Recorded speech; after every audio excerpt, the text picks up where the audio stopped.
ನಲ್ಲಿ ಪ್ರಸಾರವಾಗುತ್ತಿರುವ ಹಿಟ್ಲರ್ ಕಲ್ಯಾಣ ಧಾರಾವಾಹಿಯಲ್ಲಿ ನಾಯಕಿಯಾಗಿ ನಟಿಸುತ್ತಿರುವ ನಟಿ ಮಲೈಕಾ ವಸುಪಾಲ್.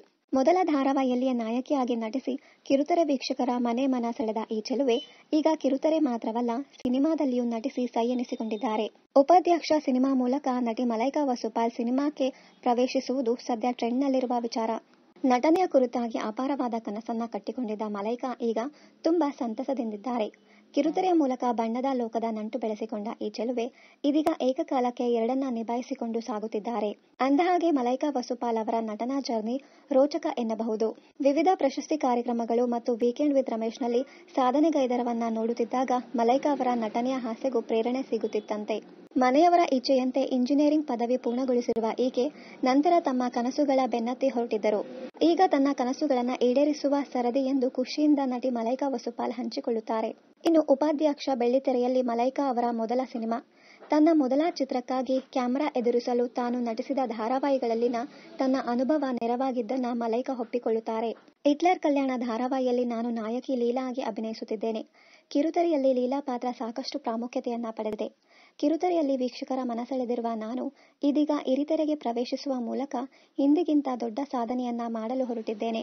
ಇದರ ಜೊತೆಗೆ ಧಾರಾವಾಹಿಯಲ್ಲಿ ನಟಿಸುವಾಗ ಕಲಿತ ನಟನಾ ಕೌಶಲ್ಯವು ನನಗೆ ಎಷ್ಟೋ ಸಮಸ್ಯೆಗಳಿಗೆ ಪರಿಹಾರವನ್ನ ನೀಡಿದೆ ಎಂದು ಖಾಸಗಿ ವಾಹಿನಿಯ ಸಂದರ್ಶನವೊಂದರಲ್ಲಿ ನಟಿ ಮಲೈಕಾ ವಸುಪಾಲ್ ಹೇಳಿಕೊಂಡಿದ್ದರು. ಕಿರುತೆರೆಯಾಗಿರಲಿ ಹಿರಿತೆರೆಯೇ ಆಗಿರಲಿ, ನಾವು ಎಲ್ಲಿ ಕೆಲಸ ಮಾಡುತ್ತಿದ್ದೇವೋ ಎನ್ನುವುದು ಮುಖ್ಯವಲ್ಲ. ಬದಲಿಗೆ ನಾವು ನಮ್ಮ ಪಾತ್ರದ ಅಭಿನಯವನ್ನ ಹೇಗೆ ನಿರ್ವಹಿಸುತ್ತಿದ್ದೇವೆ ಎಂಬುದು ಕೂಡ ಮುಖ್ಯ. ಕ್ಯಾಮ್ರಾ ಎದುರಿಸುವ ಕೌಶಲ್ಯ ನಮ್ಮನ್ನ ನಟನೆಯ ಎಷ್ಟೋ ಸಮಸ್ಯೆಗಳಿಂದ ದೂರವಿರಿಸುತ್ತದೆ. ಧಾರಾವಾಹಿಯಲ್ಲಾದರೆ ಕಥೆಯೇ ಬಂಡವಾಳವಾಗಿರುತ್ತದೆ. ಆದರೆ ಹಿರಿತೆರೆಗೆ ಬಂದಾಗ ಕಥೆಯು ಸೀಮಿತ ಅವಧಿಗೆ ಮುಕ್ತಾಯವಾಗಬೇಕಾಗುತ್ತದೆ. ಹಾಗಾಗಿ ಇಲ್ಲಿ ನಮ್ಮ ನಟನೆಯು ಹೆಚ್ಚು ಪ್ರಾಶಸ್ತ್ಯವನ್ನ ಹೊಂದಿರುತ್ತದೆ. ನಾವು ಅದನ್ನ ಸಂಪೂರ್ಣವಾಗಿ ನಿಭಾಯಿಸಬೇಕು ಎಂದು ಖಾಸಗಿ ವಾಹಿನಿ ಸಂದರ್ಶನದಲ್ಲಿ ಮಾತನಾಡುವಾಗ ಮಲೈಕಾ ಹೇಳಿದರು. ಇನ್ನೊಂದು ವಿಶೇಷವೇನೆಂದರೆ ಮಲೈಕಾ ಸಿನಿಮಾ ಎಂಟ್ರಿ ಹಾಸ್ಯ ಪ್ರಧಾನ ಚಿತ್ರದಿಂದ ಆರಂಭವಾಗಿದೆ. ಕಾಮಿಡಿ ಸೆನ್ಸ್ ಒಂದು ವಿಶೇಷ ಪ್ರತಿಭೆ ಎಂದು ಮಲೈಕಾ ಅವರು ಅಭಿಪ್ರಾಯಪಟ್ಟಿದ್ದಾರೆ. ಸುಮಾರು 250 ಚಿತ್ರಗಳಲ್ಲಿ ಹಾಸ್ಯ ನಟನಾಗಿ ಅಭಿನಯಿಸಿ ಈಗ ಹೀರೋ ಆಗಿರುವ ಚಿಕ್ಕಣ್ಣ ಅವರೊಂದಿಗೆ ಆಫ್ ಸ್ಕ್ರೀನ್ ನಲ್ಲಿಯೂ ಕೆಲಸ ಮಾಡುವುದಕ್ಕೆ ಆರಂಭದಲ್ಲಿ ಮಲೈಕಾಗೆ ಹೆದರಿಕೆ ಇತ್ತಂತೆ. ಆದರೆ ಅವನ್ನೆಲ್ಲ ನಿಭಾಯಿಸುವ ಶಕ್ತಿ ನಮ್ಮೊಳಗೆ ಇರುತ್ತದೆ ಎಂಬುದು ಆಕೆಯ ನಂಬಿಕೆ. ಅದರಲ್ಲಿಯೂ ಆಕೆಯ ಮೊದಲ ಸಿನಿಮಾದಲ್ಲಿಯೇ ನಾಯಕನಾಗಿ ಸರಿಸಮವಾದ ಪಾತ್ರ ಸಿಕ್ಕಿರುವುದು ಈಕೆಗೆ ಇನ್ನಷ್ಟು ಪ್ಲಸ್ ಪಾಯಿಂಟ್. ಹಾಗೆಯೇ ಚಿಕ್ಕಣ್ಣ ಜೊತೆಗೆ ರವಿಶಂಕರ್, ಸಾಧು ಕೋಕಿಲಾ ಅವರಂತಹ ನಟರೊಂದಿಗೆ ಕೆಲಸ ಮಾಡುವ ಅವಕಾಶ ಸಿಕ್ಕಿರುವುದಕ್ಕೆ ಖುಷಿ ಇದೆಯಂತೆ.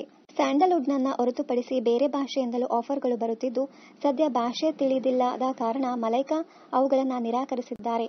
ತಮ್ಮನ್ನ ಸಂಪೂರ್ಣವಾಗಿ ನಟನೆಯಲ್ಲಿ ತೊಡಗಿಸಿಕೊಳ್ಳಲು ಇಷ್ಟಪಡುವ ಮಲೈಕಾ ಸದ್ಯ ಬೇರೆ ಭಾಷೆಯ ಗಮನ ನೀಡುವುದಿಲ್ಲ ಎನ್ನುತ್ತಾರೆ. ಇನ್ನಷ್ಟು ಕನ್ನಡ ಧಾರಾವಾಹಿ, ಸಿನಿಮಾ ಹಾಗೂ ಇನ್ನಿತರ ನ್ಯೂಸ್ ಅಪ್ಡೇಟ್ಸ್ಗಾಗಿ ಚಾನೆಲ್ ಅನ್ನ ಸಬ್ಸ್ಕ್ರೈಬ್ ಮಾಡಿ. Thank you.